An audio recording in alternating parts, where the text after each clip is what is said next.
আপনারা জানেন আমাদের 7 দফা দাবি বাস্তবায়ন না হওয়ায় আজকে আমরা সাংবাদিক সম্মেলন করতে যাচ্ছি। আমাদের 7 দফার দাবি আমি উপস্থাপন করছি। 1. আইনের শাসন প্রতিষ্ঠার লক্ষ্যে ঢাকা মহানগরীতে বিদ্যমান মহামান্য হাইকোর্টের নিষিদ্ধ আদেশ বলবৎ আছে। নিষিদ্ধ জারি কোনো ক্রমেই বিদ্যুৎ বিভাগ কর্তৃক বিদ্যুৎ সংযোগ প্রদান করা আইনানুগ নয়। রাজধানীতে চলাচলরত বৈধ লাইসেন্সধারী পায়চালিত রিক্সাকে শৃঙ্খলায় ফিরিয়ে আনার লক্ষ্যে বিদ্যুৎ ধ্বংসকারী, যানজট সৃষ্টিকারী, মানুষ মারার কম ব্যাটারি চালিত রিক্সা রাজধানী থেকে সরিয়ে দেওয়ার প্রয়োজনীয় ব্যবস্থা গ্রহণ করতে হবে। 2. বৈষম্য দূরীকরণে ঢাকা দক্ষিণ সিটি কর্পোরেশনের ন্যায় ঢাকা উত্তর সিটি কর্পোরেশন থেকে মালিকানা লাইসেন্স প্রদান করতে হবে। 3. বিগত সরকার আমলে যে সকল অবৈধ ব্যাটারি চালিত রিক্সার তথাকথিত চালক মালিক আন্দোলনের নামে বহু গাড়ি ভাঙচুর করেছে, মিরপুরে পুলিশ বক্সে অগ্নিসংযোগ করেছে, দেশের এই ক্রান্তি লক্ষ্যে তারা আবারও সেই ধরনের কর্মকাণ্ডে ঘটানোর জন্য সংঘবদ্ধ হচ্ছে। তাদের বিরুদ্ধে বিগত সরকার আমলে যে মামলাগুলি আছে সেই মামলায় তাদের গ্রেপ্তার করতে হবে। 4. সরকারের রাজস্ব আয় বিক্রির জন্য রিক্সা পেশাজীবীদের ব্যবসায়িকদের লাইসেন্স দিতে হবে। 5. ডিসিসি এর উত্তর দক্ষিণ কার্যালয় সহ সকল জোনাল অফিস থেকে রিক্সা চালকদের চালক লাইসেন্স দিতে হবে। রিক্সা শ্রমিকগণের সন্তানদের যোগ্যতা অনুযায়ী সকল ক্ষেত্রে চাকরি দিতে হবে। বিগত এরশাদ আমলের আন্দোলনরত রিক্সা চালকের উপর পুলিশের গাড়ির চাপায় নিহত চালকের নামে ঢাকা নয়াবাজারে প্রবাসী হাসপাতাল ছিল।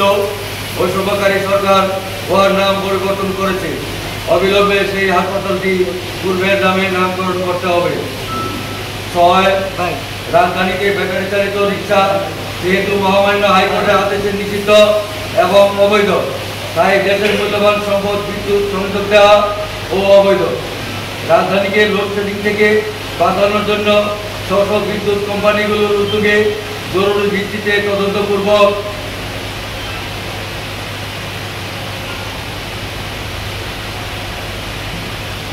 ব্যাটারি চালিত রিক্সার গ্যারেজের চার্জ স্টেশনগুলি বিদ্যুৎ সংযোগ বিচ্ছিন্ন করে তাদের বিরুদ্ধে আইনগত ব্যবস্থা গ্রহণ করতে হবে। 7. সাম্প্রতিককালে বৈষম্যকারী আন্দোলনে যে সকল বীরেরা শহীদ হয়েছে এবং সারা দেশের বিভিন্ন হাসপাতাল ও বাসাবাড়িতে আহত অবস্থায় আছেন তাদের সঠিক তালিকা করে বিগত সরকারের আমলে দুর্নীতিবাদদের অর্থ সম্পত্তি রাষ্ট্রীয়করণ করে আন্দোলনে নিহতদের পরিবারের ভরণ পোষণ এবং আহতদের উন্নত চিকিৎসা সহ সার্বিকভাবে জরুরি পুনর্গঠন করতে হবে। প্রিয় সাংবাদিক ভাইরা, আমরা রাজধানী ও দেশবাসীর উদ্দেশ্যে বলতে চাই যে দেশের বর্তমান পরিস্থিতি ও সার্বিক দিক বিবেচনায় সকলের স্বার্থে আমাদের আপাতত 7 দফা দাবি অত্যন্ত যুক্তিসঙ্গত এবং আইনগত কারণেই মাননীয় প্রধান উপদেষ্টা সহ ঢাকা সিটি কর্পোরেশন সড়ক পরিবহন বিদ্যুৎ সেক্টরের সাথে জড়িত আপনাদের নিকট আবেদন আমাদের বিষয়টি মনোযোগ সহ দেখবেন ও আশু বাস্তবায়ন করবেন বলে আশা করি। পরিশেষে মহানগরীর প্রায় 20 লক্ষাধিক পায়চালিত রিক্সা পেশাজীবীদের আকুল আকুতি ধৈর্য সহ শোনার জন্য এবং সহযোগিতা করার জন্য সাংবাদিক, ভুক্তভোগী এবং পেশাজীবীগণ সবাইকে আন্তরিকভাবে ধন্যবাদ জানাই। আশা করি আপনাদের সুচিন্তিত মতামত বিভিন্ন পত্র পত্রিকা সহ ইলেকট্রনিক মিডিয়াতে ব্যাপকভাবে প্রচার করবেন। ধন্যবাদ।